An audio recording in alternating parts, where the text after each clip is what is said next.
نبی علیہ السلام نے اپنی مبارک زندگی میں مختلف طریقوں سے نماز پڑھی ہے، اس میں آپ کی کیا حکمت ہے؟ یہ جھوٹ ہے جی میرے بھائی، یہ چوروں نے اپنی چوری چھپانے کے لیے یہ باتیں کی ہیں. ان سے ہی پوچھیں گے نبی علیہ السلام نے مختلف طریقوں سے کہاں نماز پڑھی ہے؟ بیسک طریقہ تو آپ کا ایک ہی ہے.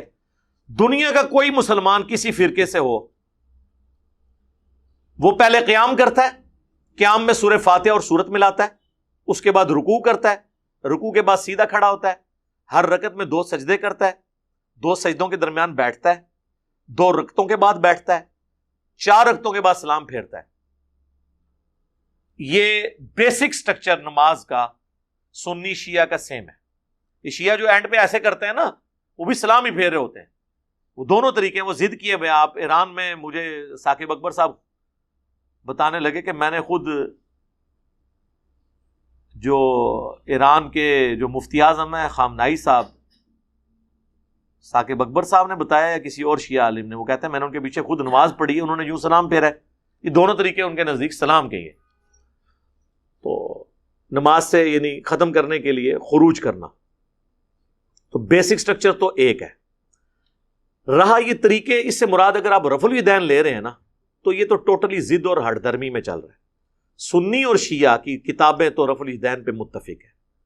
صرف حنفیوں نے مسئلہ کھڑا کیا ہے، اس کے اوپر میری ڈیٹیل ویڈیو ہے، رفع الیدین سے متعلق فرقہ وارانہ نظریات کا تحقیقی جائزہ، مسئلہ نمبر 70B.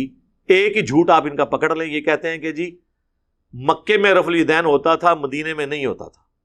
یہ ان کا تکیہ کلام ہے کتابوں میں بھی، اور حنفیوں کے سب سے بڑے وکیل احناف کہا جاتا ہے الیاس گھمن صاحب دیوبندیوں کے، انہوں نے بھی یہ بات ویڈیو میں کہی ہے کہ مکے میں رفع الیدین ہوتا تھا، مدینے میں نہیں. اور رفع الیدین کی جتنی حدیثیں بخاری اور مسلم میں ہیں، ان میں کئی اصحاب وہ ہیں حدیث روایت کرنے والے جو فتح مکہ کے بعد مسلمان ہوئے ہیں. اور فتح مکہ 8 ہجری میں ہوئی ہے، ہجرت مدینہ کے 8 سال کے بعد، نبی علیہ السلام کی وفات سے 2-2.5 سال پہلے. تو پھر تو بات ہی جھوٹ نکلی. وائل بن حجر کی حدیث ہے صحیح مسلم میں رفع الیدین سے متعلق، ابو داؤد میں پوری تفصیل ہے.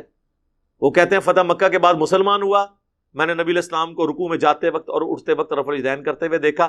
اگلے سال میں سردیوں میں جب نماز کے لیے آیا، دیکھوں کہ حضور نماز کیسے پڑھتے ہیں، صرف نماز کا طریقہ وہ سیکھنے آئے تھے کہ میں نے حنفی ہونا ہے یا شافعی ہونا ہے آج کے دور میں.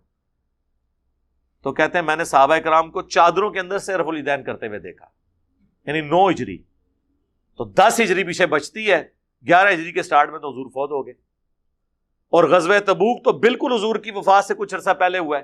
غزوہ تبوک کے موقع پر مالک بن حویرث جو ہیں وہ اسلام قبول کرتے ہیں، اور بخاری مسلم دونوں میں موجود ہے، رکوع میں جاتے وقت اور رکوع سے اٹھتے وقت وہ رفع الیدین کرتے تھے. اور نبی علیہ السلام کا یہی طریقہ وہ تابعین کو سکھاتے تھے. وہ مشہور زمانہ حدیث جو بخاری کی ہے، سلو کما رأیتمونی اصلی، نماز اس طرح پڑھو جس طرح مجھے نماز پڑھتے ہوئے دیکھتے ہو. اس کے راوی ہی مالک بن حویرث ہیں. یہ کہتے ہیں نہیں فلاں کا حکم دکھائیں، یہ حکم ہی ہے نا. جب حضور کہتے ہیں نماز ویسے پڑھو جیسے میں پڑھتا ہوں، تو رفع الیدین کا حکم ہو گیا نا.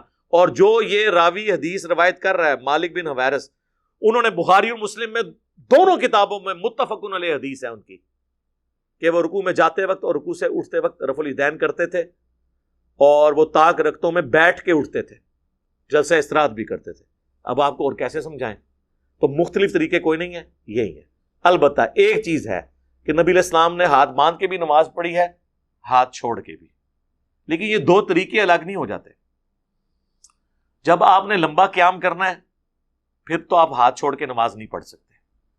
اسی لیے امام مالک کی جو فقہ کی کتاب ہے، جس کے بارے میں باقی تو کلیم کرتے ہیں ان سے ثابت نہیں، لیکن فقہ حنفی تو عملی تواتر سے اسے المدونۃ الکبریٰ کو نقل کر رہے ہیں، اس میں امام مالک کا فتویٰ ہے کہ فرض نماز ہاتھ چھوڑ کے پڑھی جائے.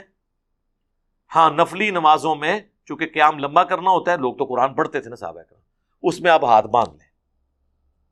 تو لمبی نمازوں میں ہاتھ باندھنے میں انسان تھکتا نہیں ہے، ورنہ آپ کھڑے ہو کے اگر ارسال الیدین یعنی ہاتھ چھوڑ کے نماز پڑھیں، تھوڑی دیر بعد جب یہ بلڈ یہاں جمع ہوتا ہے نا، تو آپ تھوڑا سا آپ کے ہاتھ تھکنے شروع ہو جاتے ہیں. لیکن ہاتھ باندھنے میں ہاتھ تھکتے نہیں ہیں. آپ چاہے 1 گھنٹے کا قیام کریں، خصوصاً جنہوں نے قرآن مصحف ہاتھ میں پکڑ کے پڑھ کرنا ہے، وہ باندھنے میں نا ہاتھ تھکتے نہیں ہیں. تو یہ دو اس کے آپ سمجھ لیں موڈ ہیں. اوورال طریقہ تو رفع الیدین تو شیعہ کے ہاں بھی ہے، اہل سنت کے ہاں بھی ہے، سوائے حنفیوں کے.